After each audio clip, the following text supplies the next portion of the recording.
And good evening, everyone. Welcome to episode 82 of New York Red Bulls Discussion Group, the podcast. I'm Garry Redmond. Greetings and salutations. Well, talk about a wild finish that moves, of course, to the knockout rounds. As, of course, we're going to talk about that most of all. Of course, the New York Red Bull taking on Atletico de San Luis. And it was a fantastic finish right down to the end. It was not for the faint of heart, first of all. And for a lot of people who were on the game threads, caps to you, because you guys really fought the fire as the pendulum swung from one end to the spectrum to the other end to the spectrum. And we avoided, of course, that so Metro moment. More on that in a second, of course. We're also going to talk about match reviews. Of course, New York Women's national team. They'll be playing, matter of fact, this very morning at 3 o'clock in the morning. Of course, New York Red Bull 2, they're playing right now as we speak. Gotham FC, of course, in the Challenge Cup, and they didn't do so hot there. Of course, we're going to talk about the state of the game and, of course, the state of the New York Red Bulls with our special guest, the one and only Gustavo Guimarães of Território, MLS, and he'll be joining us very shortly. Matter of fact, he'll be joining us watching a game and taking a few time out, speaking with Miguel and Lanre. And of course, naturally, our final thoughts is we're going to get ourselves ready for a match that will take place this Thursday for our old friends NYCFC at Red Bull Arena for the knockout round. And of course, New York Red Bull 2. And then matching Gotham FC, another Challenge Cup game. Actually, no, not Challenge Cup game. They'll be playing in their regular season. Plus any final thoughts and of course, our predictions. And of course, if you missed the live show, please don't worry. The recording will be available on our YouTube channel and Spotify.com the very next day. You can also check out our previous episodes there as well. This is our third season. And of course, every episode will be loaded before the year is out. And remember, if you have any questions, comments, hot takes, and suggestions, do send them our way at NYRBDG at gmail.com. That's NYRBDG at gmail.com. So, as I get ready to introduce, of course, two of the outstanding gentlemen, the one and only Miguel Nunez, and of course the model Lanre Badmus. Gentlemen, let's get this out the way. Okay, for a tournament that 98%, I'm not going to make this number up. About what, 70% people really don't care about unless you're living in Inter Miami territory and you're there to see, Messi. Really doesn't really, care about. But oh my goodness, what a finish! I mean, it checked off all the boxes. Okay, it really did for two teams that, well, one just simply needed a point, the other needing a win to survive. And in the first half, not much was going on. I mean, there was a large feeling out period, unless you count the three, and I'm going to say it, three opportunities where the Red Bulls can snatch a 1-goal lead and botched it on headers. I mean, on corner kicks. More on that in a second. But Miguel, you've pretty much stamped your "I don't care" sign on this entire tournament. You just simply dismissed it. It's a money grab. Who cares? Moving on. Let's wake me up when it's a regular season. Lanre, man, you were all over the place. I mean, yeah. I'm reading your tweets. I'm reading your posts. Man, I know your heart was going ba-dump, but the whole section. But before even the game was so much kicked, what did you thought about this match for all intents and purposes? Did you think that it was going to be, it was going to be just as what we described? No, I did not think that it was going to be anywhere near that dramatic. I was going into the game, I was very confident because, Atletico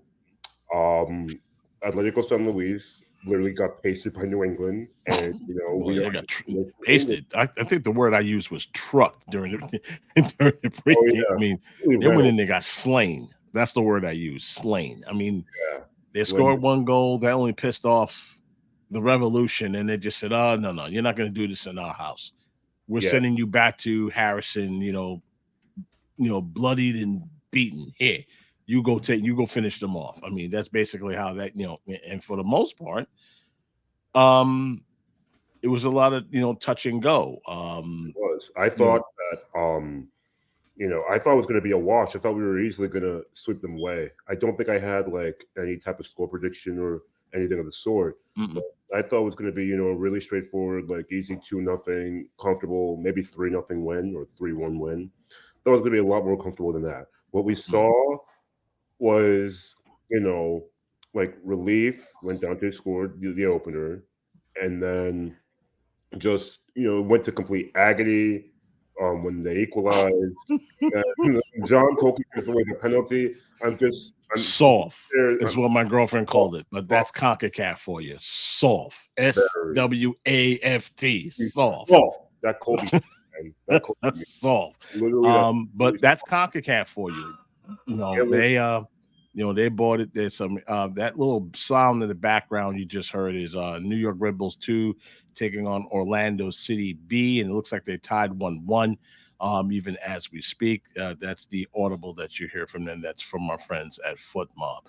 Let's talk about the game. Let's get this on the way. I mean, as Lanre put it very bluntly, I mean, there was opportunities. Hey, even our everyone's favorite forward, everyone's favorite forward, Tom Barlow, almost had it, but it hit him. I mean, he was there, and the reason why it was called offside is because he was in such a position, and when he tried to move out of the way, it hit him. So the referee said, "Nah, offside." So Lukinis, who would have scored the first goal off a set piece, more on that later, was negated. However, the Red Bulls wasn't quite done, because that was probably happened in the first half. In the second half, it all got started basically in the 56th minute. And of course, this was Dante Vanzeir. Tolkien again. Near post again, and this time they do score. Patience and persistence pays off for Dante Vanzeir. The first goal in 5 in all competitions, and Red Bull New York lead. Bull have just been desperate for goals, and desperate for goals from the number 9 position. This is their 11th corner kick of the match. John Tolkien has consistently served in dangerous balls in the box, and you see Vanzeir just coming across it, just glancing this one on. Striker with just 2 goals on the season in MLS. Crisis of confidence.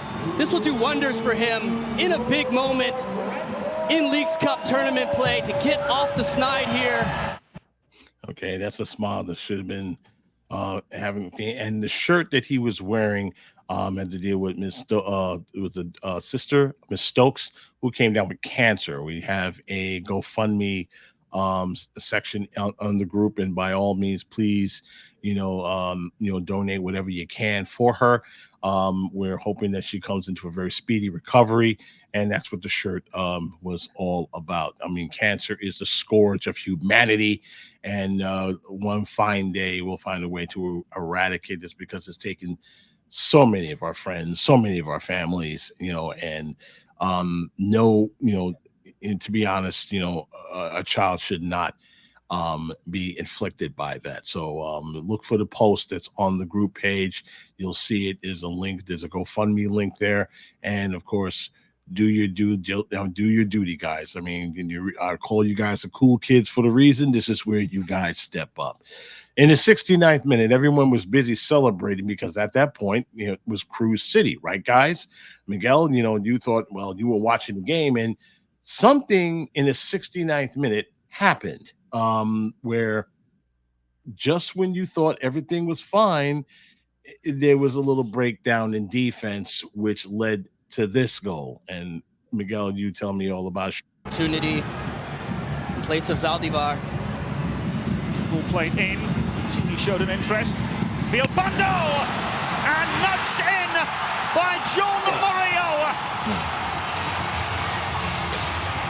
In a game Atletico de San Luis have to win, John Murillo provides the pathway they need back into the game.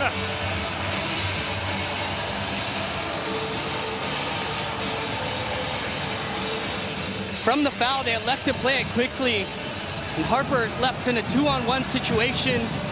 Sanabria serves in a nice ball here that Amaya's able to flick on. And this contact here, this strike from Villalpando comes in hard on Coronel, who's only able to parry this.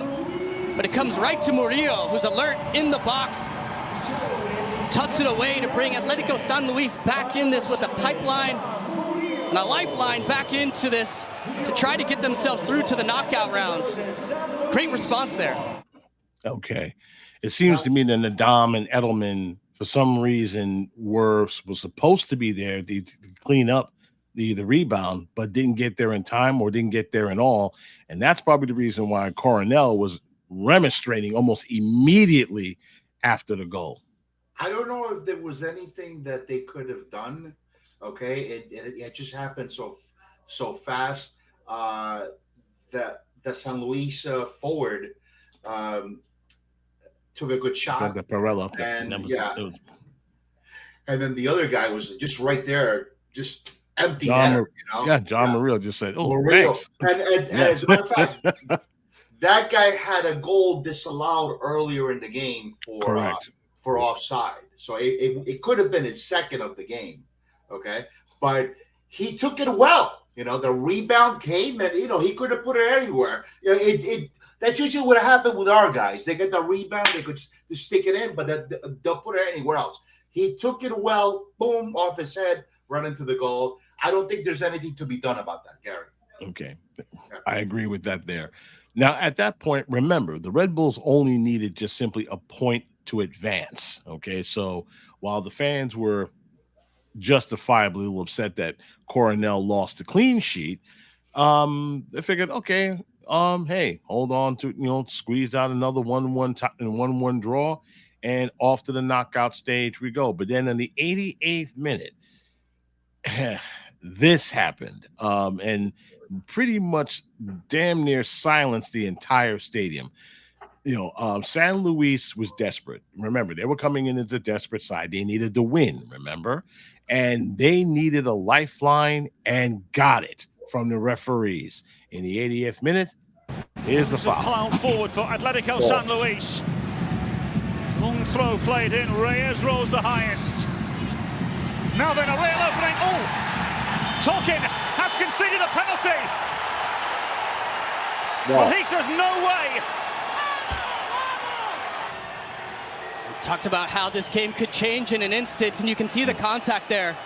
Bonatini does well to get that touch on the hop, and Tolkien leaves a leg in, makes that contact. Yeah, I mean, I have to agree with you on that one, Lanre.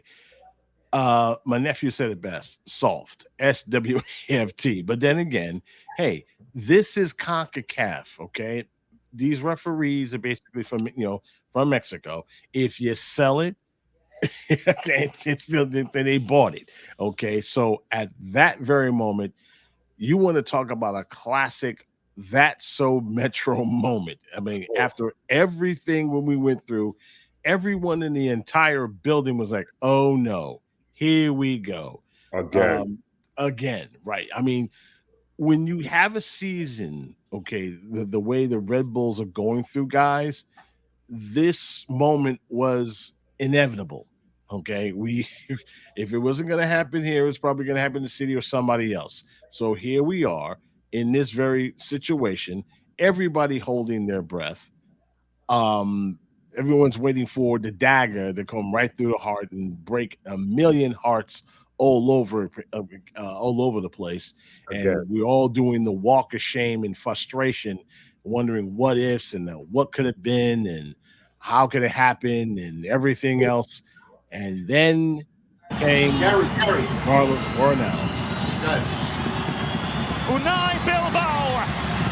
It's saved by Carlos Coronel.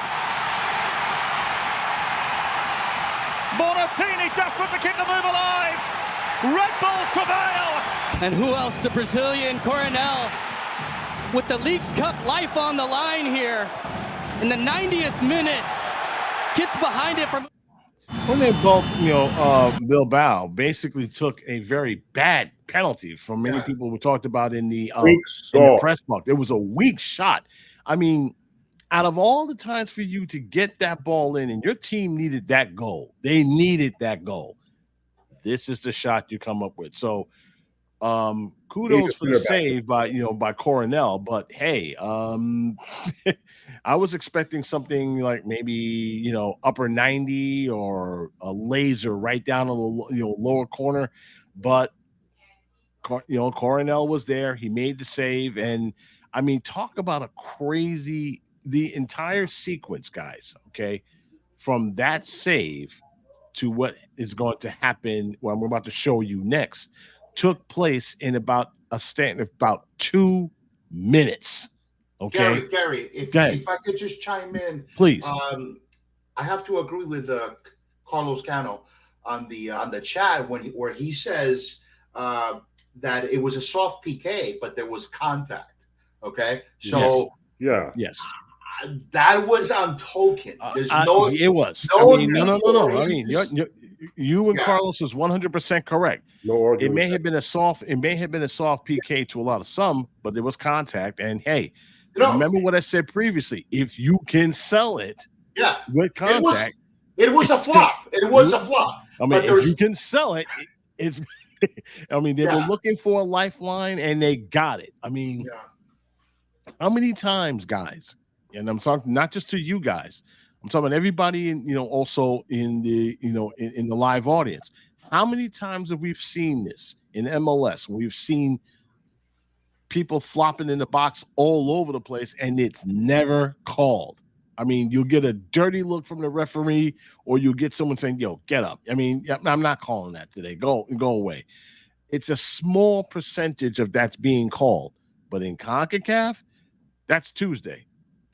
Yeah, to these refs. Okay, so I mean, anytime when you're in a competition that's hosted by the Confederation, and when you bring in these refs, especially when it comes especially when it comes to World Cup qualifying, they are in so many ways ridiculously involved in these competitions, and it doesn't I mean, it never fails. I mean, they're always in it because a play like that is usually gets waved off by many of the guys are pro. Yes, I know a lot of people like to speak ill about pro, and of course rightfully so, but they never take any cheapies in that. And like I said, this whole sequence took about 2 minutes. While everybody was yelling and screaming at what happened in one end, the other end happened so quick that I had to do a replay. Well, the first thing I did was like, okay, Carlos Coronel got somehow John Tolkien got the ball off the Dante Van Zier, and it was a pretty long distance ball. And here you go. Here's the kill shot. Pulls it out to Tolkien. Atletico de San Luis had pushed numbers forward, and it's a wonderful ball in behind that curls in the pathway. Van Zier doesn't have to take a touch, lets it run. For a striker that's lacked confidence, he finishes coolly there, putting it in the near post just underneath Urquiaga to give Red Bull the distance to top the group, to send them through to place. Okay, not shown, but it was not shown, but everyone saw, of course, where Eli's Manuel poked one in, but it got pulled back because it was a foul in the box, and that was the end. The final score: New York Red Bulls 2, Atletico de San Luis 1. So, what does this mean? In case for those of us who are probably wondering, well, not only they won the game, but they won the group, which was kind of weird because they penciled Red Bull to be, sitting where Atletico San Luis would be right now, packing their bags and heading back to Mexico. And they're not the only Mexican side not to make it to the knockout round. They're one of 5 that didn't quite make it. So MLS sides right now are doing quite well. Thank you very much. I wonder what's going to, remember, this tournament is going to happen next year. So are the MLS clubs heading south and play those clubs down in Mexico, where their fans can be rough. And that's putting it mildly. When it comes to their side, I mean, we're talking batteries and urine bottles and everything else coming flying after you're doing corner kicks, but we're not going to worry about that right now. But for a team, let's talk about the team itself. We've been saying about their resiliency all year. Okay, they never stop fighting, no matter how many goals they've been down. I mean, sure, would it be easier if they score a lot of goals right off the bat? Of course, but this team's resiliency is something to highlight, Miguel. I mean, you're not always in a loss if your team is always fighting, right? Well, yeah. I mean, that's all we can hope for with this roster, that they fight to the end. Okay, but there comes a time. Comes a time when the actual talent, okay, is not going to be good enough, Garry. Okay, that's what I'm thinking. Okay, we should have the talent that our team should be greater, Garry. That's it. If it was, I'd give us a chance at an MLS Cup championship. Okay, but that they fight to the end, I agree with you. Okay, but is that going to be enough every time that they're down? Okay, I agree with you, Lanre. You're shaking your head. I don't think so. Okay? No, it's not. No, I have to. Sadly, I have to agree with the both of you here. When it really comes down to it, this team is only good with the talent that they have, and it's one of your best offensive playmakers is out for the time being. If he was still healthy and still playing, I would give them just a slight chance, if anything else, to make it far into the playoffs or make it to the playoffs at all. Without him, basically he is just the star, the straw that stirs the drink as far as the offensive end. Since he's been missing in action, so has been the offense. I mean, the midfielders are stepping up. Occasionally, you'll get a defender or two to bang in a goal. Barlow is Barlow. I'm not gonna spend the time to spend the next hour to pick on him. Let everybody else do that. But the one thing that has really impressed me about this particular squad is the fact that when push comes shove, they're going down swinging. Okay. And I agree with you, Miguel. Based on the talent that we have in the roster, it's not good enough. We want it good enough where they avoid being in that situation in the first place. And they're going to wind up getting it up in an opponent that they're not just going to go down swinging. They're going to go down. They're just going to go down. So talking about our next opponent, which is our old friend, New York City Football Club. And it's going to be, both clubs are coming off a short rest. We just finished playing Sunday. The game is on Thursday at 8:00 at Red Bull Arena. And the reason why it's being hosted at Red Bull Arena, hey, we finished first of the group. Comes, hey, as privileges for doing something like that. Looking at the bracket, did they finish first in the group too? Hang on for 1 second, please. Leagues Cup, looking at the bracket. Where in the world did NYCFC finished? Just give me just 1 second as we go into the knockout round.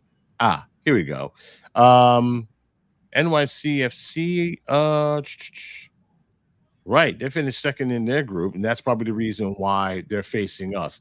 It'll be in the round of 32. It'll be Philadelphia versus DC. Us, of course, NYCFC. Two Mexican clubs, Pumas and will be going at each other. Atlas and New England Revolution. Dallas has got TT. Would like to know who the heck those guys are. Miami and Orlando. That should be a fun little match right there. Charlotte taking on Cruz Azul, and Pachuca got Houston. That takes care of that end of the bracket. LAFC is taking on. Well, they're going to walk right past FCJ. Taking on RSL. Tigres has got Vancouver. That should be fun. Okay, one of my next door neighbor's favorite clubs. Okay, that's Monterrey. They're taking on Portland. Now, that's the one bracket. Remember what I said about certain teams, just sitting, waiting for us, in the secondary round who were finished first, since finished last year, finished first, and everything else. That's what's going to happen. They're going to join in progress, and they've been waiting all this time for after the group stage. And they're going to join them in the team in the knockout round. So this is going to be a lot of fun. But focusing on our end of the spectrum when it came on NYCFC, and then Gustavo is going to coming shortly after the break, and we're going to be talking about that in length. Your thoughts about? Yes, I know, Miguel, you don't care, but but he's going to Miami now, bro. Huh? He's joining up with Messi down in South Beach. He doesn't care about this. I can't get in. Into the game. You won't get in. But it seems that we never escape these guys, right? It's once again where we're facing off against the NYCFC. We know they're a better slide than we are at the moment. But call me crazy, call me a fool, but I like our chances in this match. Same. Go ahead. Yeah, Gary, I was looking at the standings in MLS play. NYCFC is 2 spots lower than we are. We are in 11th place in the East. They are in 13th place in the East. And also, they're playing away. They've only won 1 game away in MLS play. 1. That's MLS, but 1. I mean, as we know in this league, those games are hard to win. Gary, hard to win. This is the time to get these guys and stop on them at the Cathedral Football Rebel Arena built by Makita. Thank you. I love that. Love that idea, man. I mean, I like the setup. Here's what concerns me. Remember we talked about earlier before the show about scoring and the lack of? Yeah. They just got themselves a forward, and he's doing business, in this tournament. Our guys offensively has yet to step up, and that should be an absolute concern. It's not about they know who's going to be banging them in the net because they've been scoring left and right. I mean, they're not an offensive juggernaut, not by any stretch of the imagination. Neither are we, for that matter. But we're still wondering who's our home run hitter. Well, they already got theirs. More in that detail shortly after the break. And when we do return, the one and only Gustavo Guimarães will talk all about Major League Soccer and the Red Bulls in particular. Stick around, folks. We'll be back in 30 seconds.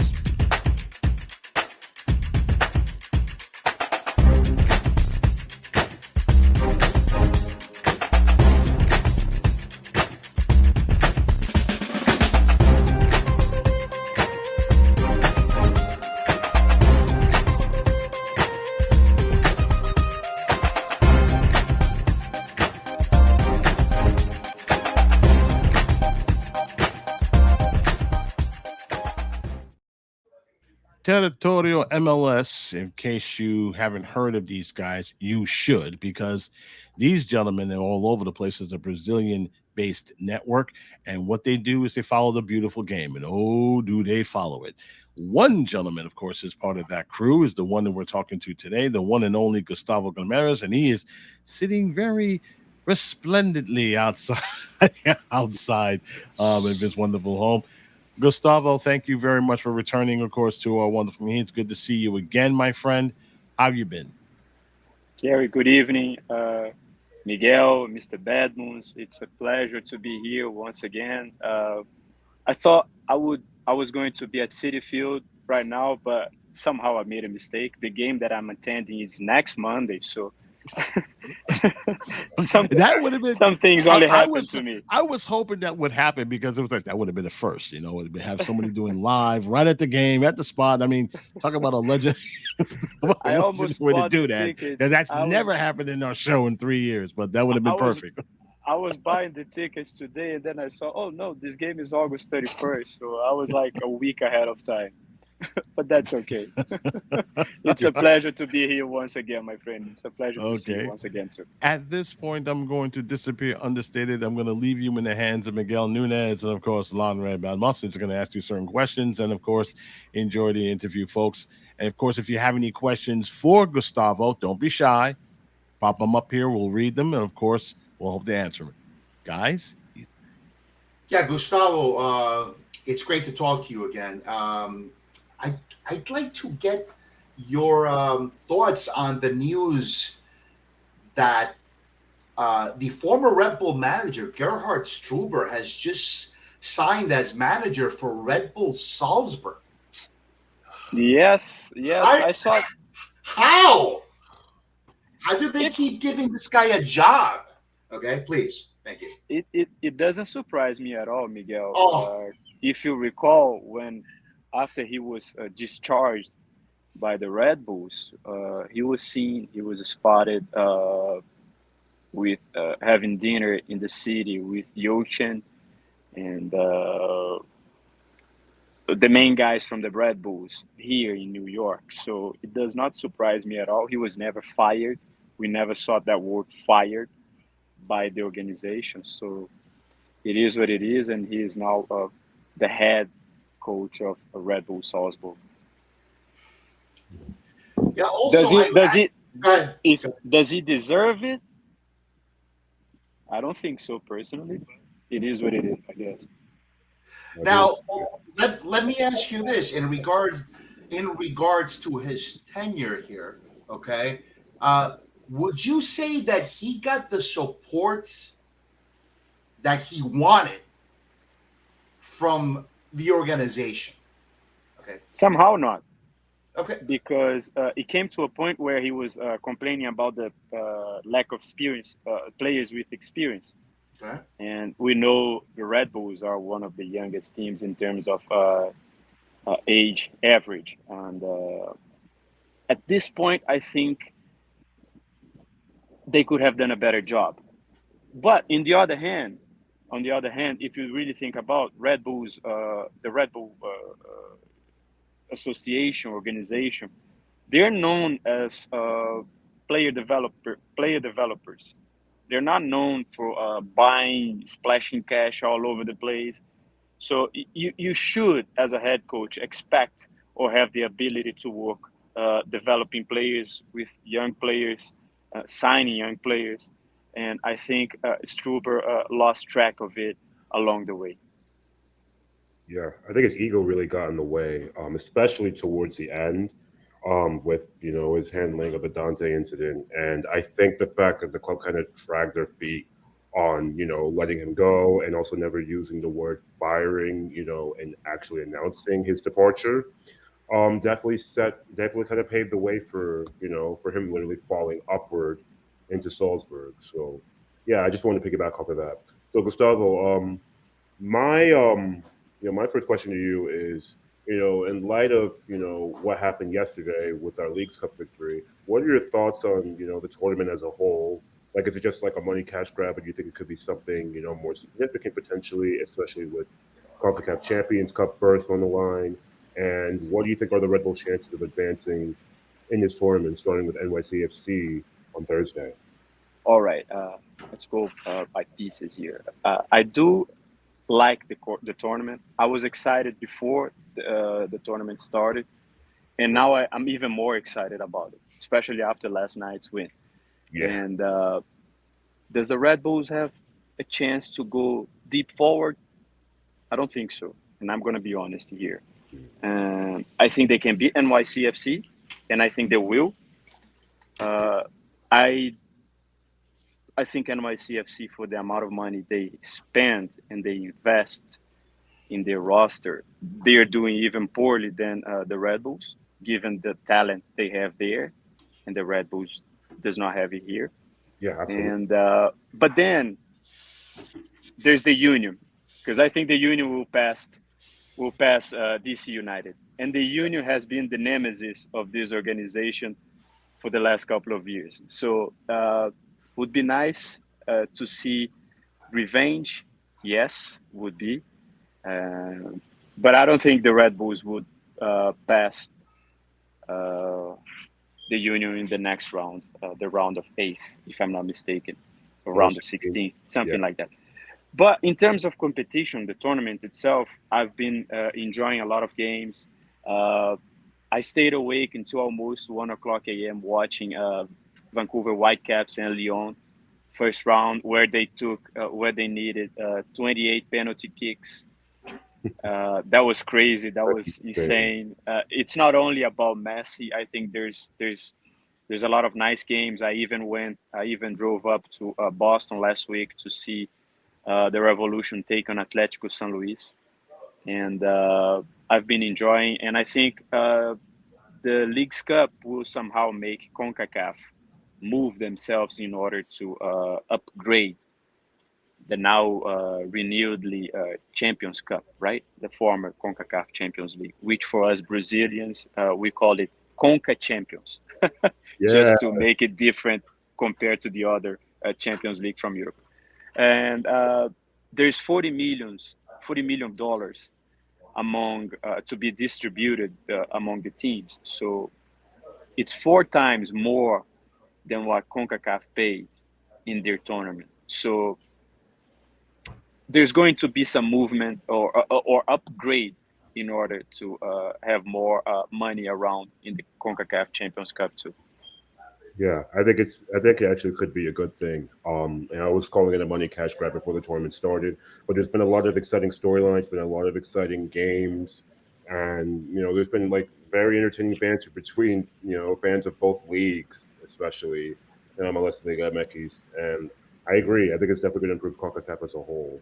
Especially what surprises me so far, it's not even not surprise me. The fact that all the big teams from Mexico, they're winning, and that concerns me. Yeah. America won. America trashed San Luis. Tigres won over there in the West Coast. Chivas and Pachuca somehow will start playing the next. Not somehow, they'll play in the next round. So start playing the next round. They're given the fact that they haven't played a match in almost 2 weeks, that can have some surprise there. But the other big teams from Mexico, they're advancing, and that concerns me. Atletico San Luis being sent home, it doesn't surprise me. But the other teams going forward, it's concerning. Yeah, I think it's definitely a clear gap between, the top 4 or 5 teams at Liga MX. Still pretty sizable gap between the top 4 or 5 teams down there. Oh, yes. Also, like the top teams here, which, as kind of fluctuates and changes, every year, except for like, LAFC and Philly, the top basically teams that have been in the mix, for the past couple of years. Other than that, top few teams, kind of fluctuates and changes every year.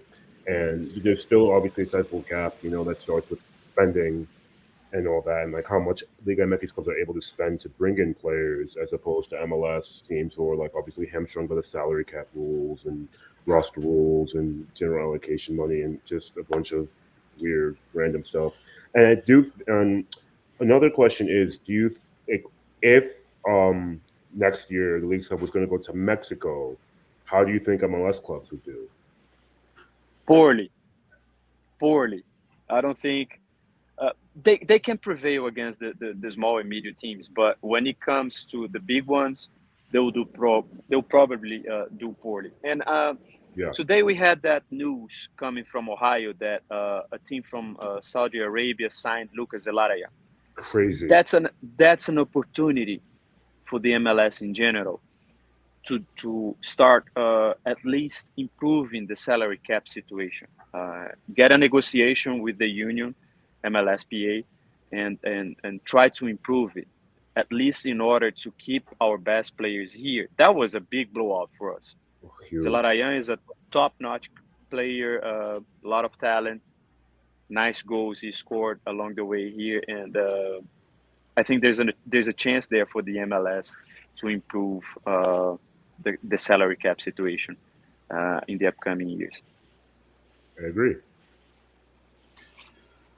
Okay, Gustavo, we just heard of the signing by the Rebels of Garry Mina's brother. Okay, Juan Jose Mina. I don't even know his name. Are you privy to anything else that the Rebels might be doing? I know that the salary cap, the transfer window closes on August 2nd, which is only a couple of days away. But Yes. Go ahead. No, you can finish. Yeah, I mean, also they might, for all we know, they might be in negotiations with somebody who's out of contract, so they can bring him in after that. But, we don't, as fans, we don't know any of this. I'm asking you as a journalist who might be privy to behind the scene things. Okay. The Red Bulls being quiet in the summer transfer league, that's so Metro, right? Yeah, so Metro. That's so Metro. No, there's nothing going on regarding signing more players. I even checked with the club today about the rumor that we had last week regarding Luquinhas. I don't know if you guys heard about or not. He was being linked with Vasco da Gama from Brazil. But then I did not hear that at all. No official offer was made from the Brazilian side to the Red Bulls. I do expect some free agent signing. I do expect that. It happened last year. We signed that guy that was waived a few days earlier from Houston. I forgot his name. Tyler Pesher. I said, yeah. Funny story. Struber put him to play for the Red Bulls 2nd, Red Bulls 2, and he didn't like at all, packed his bags and left. And what I know, and I can anticipate here, is for the winter transfer window, there will be major moves within the roster. Players that are not performing well, players that they have been here for a long time. These guys might be leaving at the end of the season. Interesting. Well, I guess half the team is going to be gone, and yeah. Hazardous already left. Another rumor that popped up today: Mainz supposedly made an offer for John Tolkien. John Tolkien. Yeah. Not true at all. I checked with the club. I checked with some sources around the league. Nothing at all. Nothing official. Nothing has been made or sent to the New York Red Bulls in order to sell J-Mine.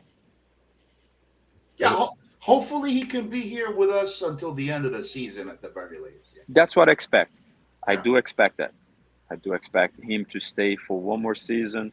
Even Edelman too. We know he had a really good tournament in Argentina in the World Cup Under-20. He was being observed by some European clubs down there, and I do expect him to stay here at least until the end of the season too. Yeah. So since Charlotte Saint took over, we've kind of had up and down. There's been a marked improvement in kind of performances and attacking fluidity, which has won us some games, but obviously there is still the problem with the lack of scoring, and we definitely dropped some stinkers. What are your thoughts on him and his tenure so far? Like, are you impressed? Are you disappointed? Do you have no particular opinion? Do you think that he might actually have a chance at removing the interim tag and becoming the permanent manager of this club? I think so. I do like what I'm seeing from him. I like the way he portrays himself as a head coach. I like him as a human being. Yes. And I think he has all the qualities to remain as a head coach for years to come. Obviously, he's learning too. It's the first time he's the head coach of an MLS club, so everything is new for him too. But what I see, even with the play style, some build-up plays, something that we haven't seen with Struber, we can see it now. Obviously, sometimes it doesn't work out. We still lack strikers, especially guys that can finish plays.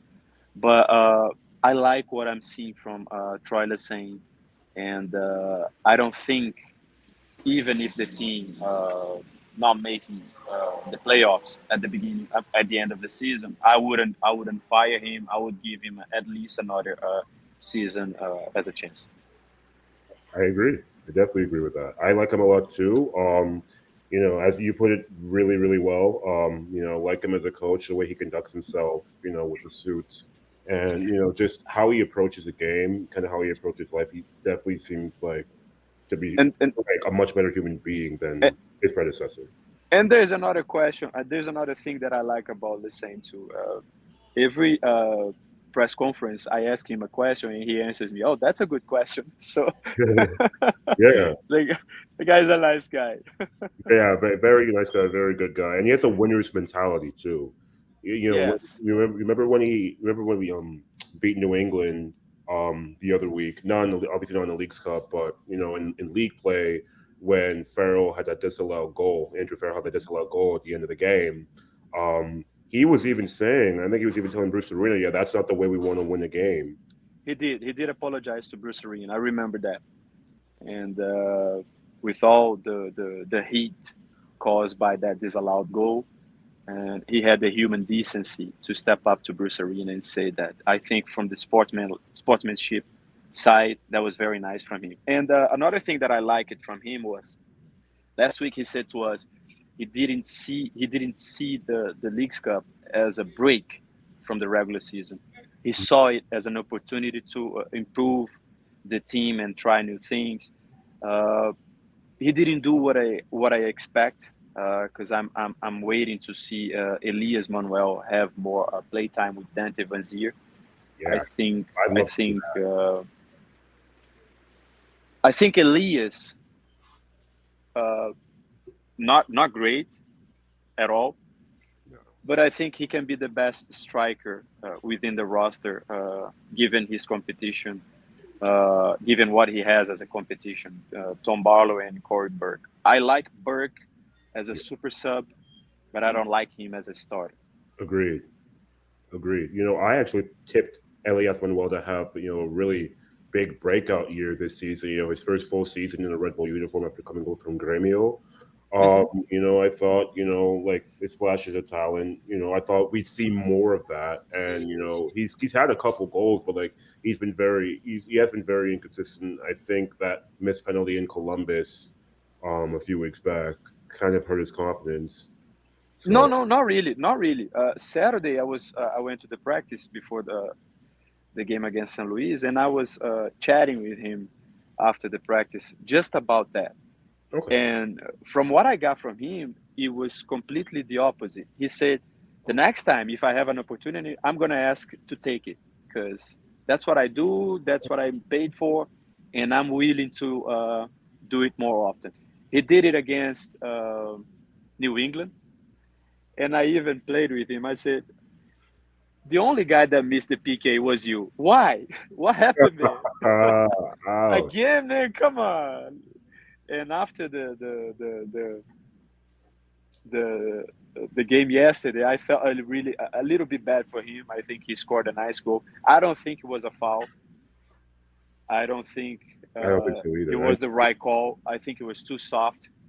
And the guy is running towards the goal, and the other one tipped over him and fell. But it is what it is in the end, and the Red Bulls 1-1. Yeah, he was robbed though, definitely. Okay, we're running out of. I have a couple of questions coming from Vincent Escobar, and he starts off, of course, mentioning, will he ever get to a point where the roster gets too young? He feels that right now the team lacks veterans and true winners. I want to see what your thoughts on that question, Gustavo. I agree, especially in the midfield. We saw yesterday. The team is winning. The team is controlling the game. They could have finished the game if Barlow scored the opportunity he had before. And but no, it's minute 70. It's minute 65, minute 70. And the guys are pushing forward like crazy. Why? You're winning. You were up 1-0. You still have the draw in your favoring you.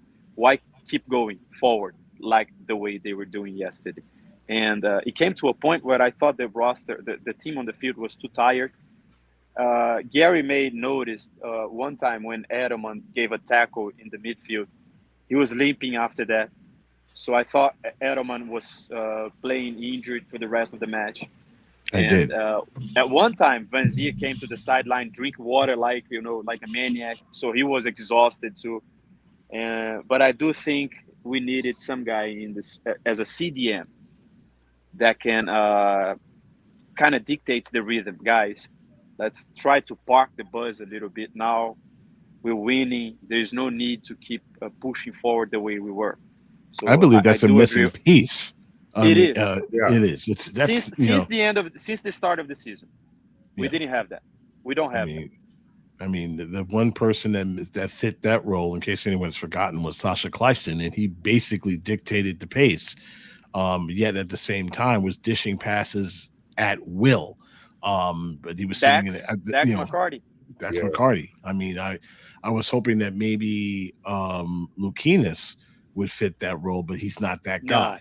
No, he's never been that guy. He's the guy. He's the knife. Okay, he's the knife that goes into the defense, goes into the teeth of the defense, which is probably the reason why he gets trucked all the time. To my concern.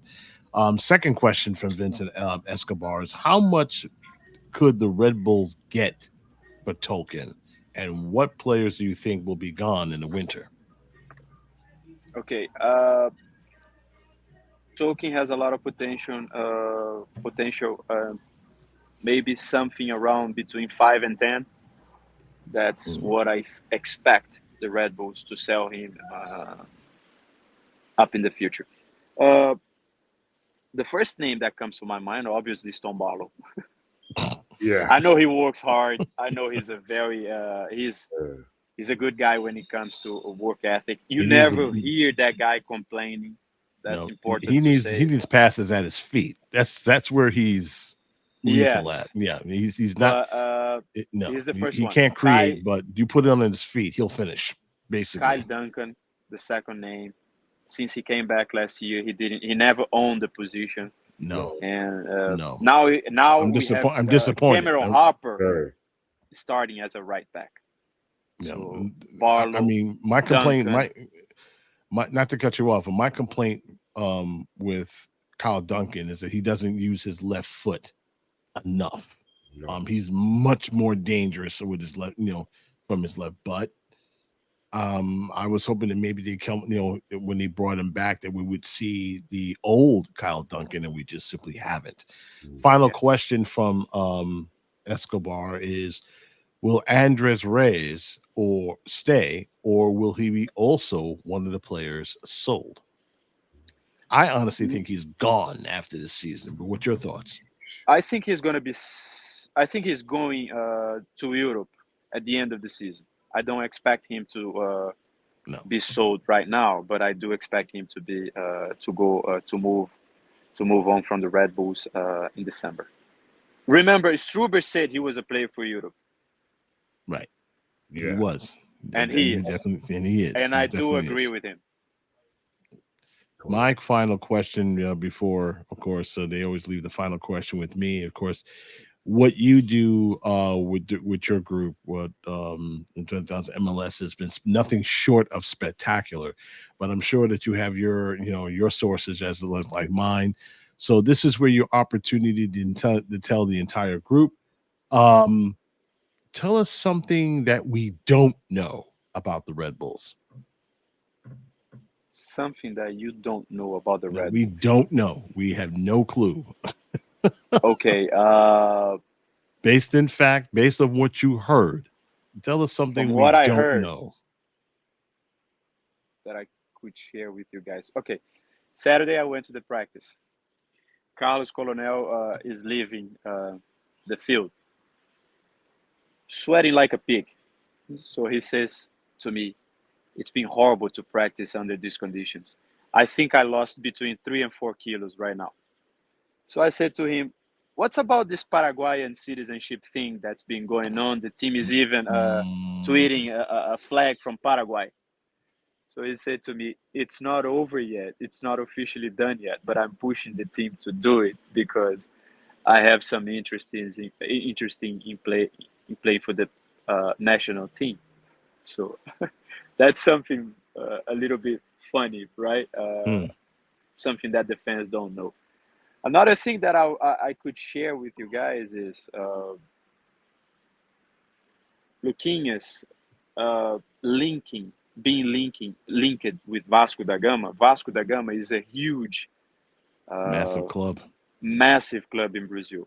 But Luquinhas, publicity, made himself a fan of Flamengo, which is main rivals from Vasco. You can see pictures of Luquinhas wearing Flamengo's jersey on the internet. So I'm telling him Saturday, dude, are you crazy? Is this really going to take place? Oh, no. You're really going to Brazil to join the main rivals from your soccer club? And he said, when my wife heard about these rumors, she was going nuts with me. You know, she's afraid of the violence in Brazil, obviously. It happens all the time. Fans trying to hit on players even. It's getting even worse now. So I said to him, don't do it, man. Save yourself from that, all this negativity. So stay here for at least one more season and things will be better. From what I understand, he's happy here. He's very happy. He's very happy here. I mean, he's very happy. You know, he's been able to raise his son. His son was at the stadium yesterday. I don't know if you noticed when he was leaving the field. He had a child with him. That's his son. That's his son. And it was the first time the son went to see him. And I told him, well, bring him more often because he brings good luck. And these are some things that I don't think the fans know, and I was able to share here. Okay. While we were here talking with Gustavo, some very good news coming, of course, from Montclair. New York Red Bulls 2, Orlando City B 1. So they won their match. Of course, we talked about Gotham FC.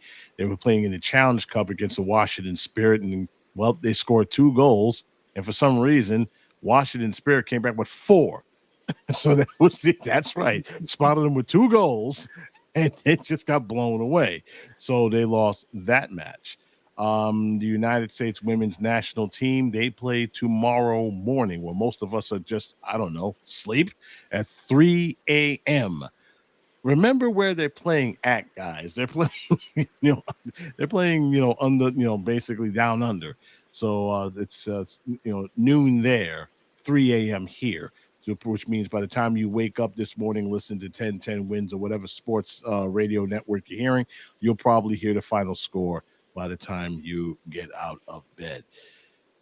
Final thoughts, gentlemen, as we get ready for Thursday, which is going to be a ridiculous showdown between 2, close rivals. NYCFC versus, of course, New York Red Bull. Gustavo, you said you see these guys beating NYCFC. Miguel, your thoughts? What's your final score at this point? Oh, by the way, you're the top dog this week.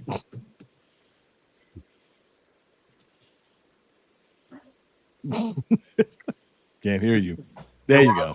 There was a lot of noise before here. As I said before, I think the Red Bulls are going to get past NYCFC this coming round. Okay.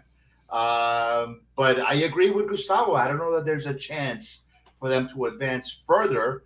But who knows? The games have to be played. Okay. So there you go. Right. I mean, you haven't faced any of the big dogs. Yeah. Okay. In Liga MX, and they're out there. Okay.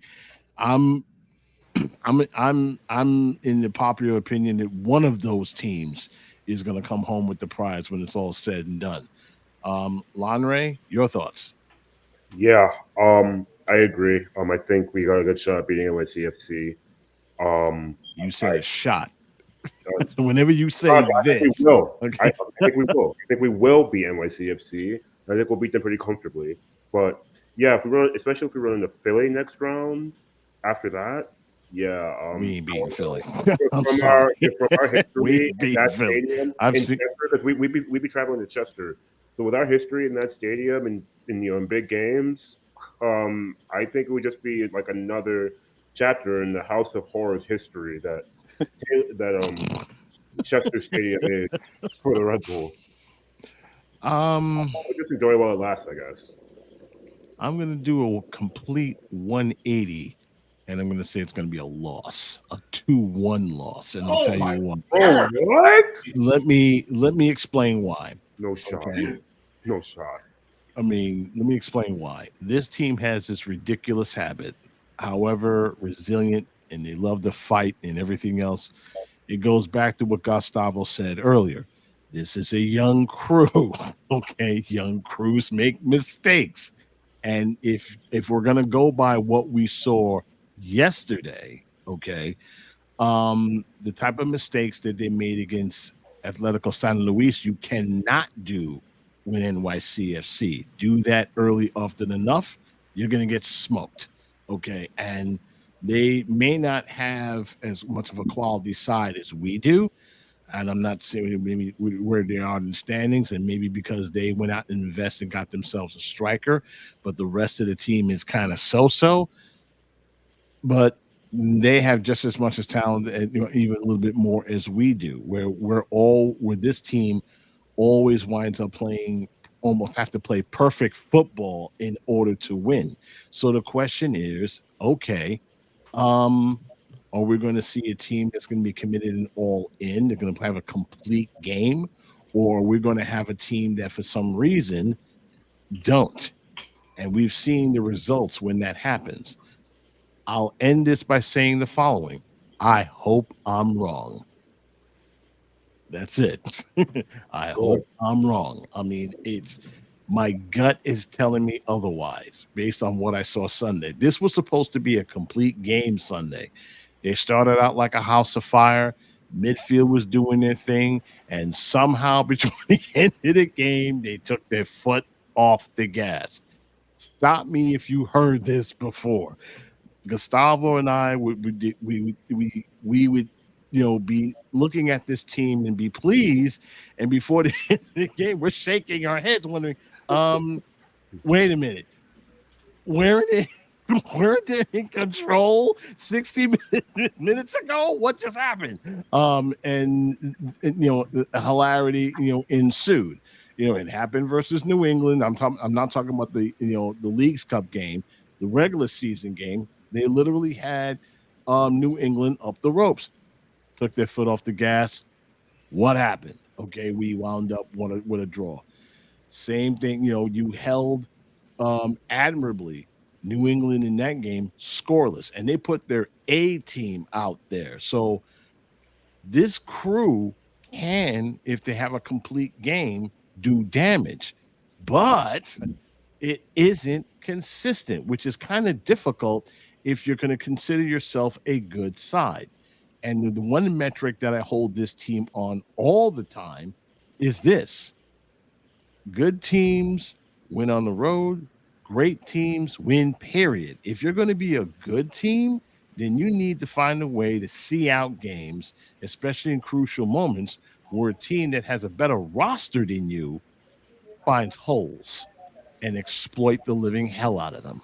And that's my concern. That's my major concern with the Red Bulls is that, okay, they're a decent side, but they're one mistake away from calamity. And every it's something I like to say, like, you know what, just this once, guys, let's just have a complete game, so I can write a very happy recap and go home instead of writing something which is like your obituary. Well, they did fine, except they screwed up.